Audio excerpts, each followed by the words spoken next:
এবছর এখনো আমরা কুল মাখা খাইনি, তাই বোন বলছিল চলো দিদি আজকে কুল মাখা করে খাওয়া যাক। তাই আমি আর আমার বোন মিলে গাছ থেকে পাকা পাকা কুল পেড়ে নিয়ে আসলাম। কুল মাখা করার আগে আমি কুল, লেবুর পাতা আর লঙ্কাটা ভালোভাবে ধুয়ে নিচ্ছিলাম জল দিয়ে। এখানে আমি কুল মাখা করার জন্য কিছু তেঁতুলও নিয়েছি যাতে টেস্টটা অনেক সুন্দর হয়। আমি শিলপাটায় ফেলে কুলগুলোকে থেতো করে নিচ্ছিলাম, তবে মাখতে অনেক সুবিধা হবে। সো হ্যালো বন্ধুরা, তোমরা সবাই কেমন আছো?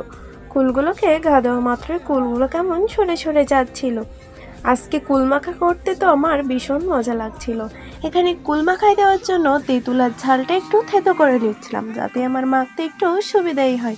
তো বন্ধুরা, তোমরা যদি এমন নতুন নতুন ভিডিও দেখতে চাও তবে অবশ্যই আমার ইউটিউব চ্যানেলটা এক্ষুনি সাবস্ক্রাইব করে দাও। এবার আমি সব কিছু একসাথে করে নিয়েছি, এবার মাখা হবে। মাখা করার আগে আমি পরিমাণ মতো লবণ আর এখানে চিনি দিয়ে দিয়েছি যাতে টেস্টটা আরও একটু সুন্দর হয়। আর কোনো কিছুতে লবণ না দিলে তো তার স্বাদই আসবে না। আমি এবার আলতো হাতে এটা ভালোভাবে মেখে নিচ্ছিলাম। আমার বোন একটু টেস্ট করে কি বললো, ও তো বলছিল দিদি খুব টেস্টি হয়েছে। সো বন্ধুরা, আজকের মতো এখানেই, সবাই ভালো থেকো, টাটা।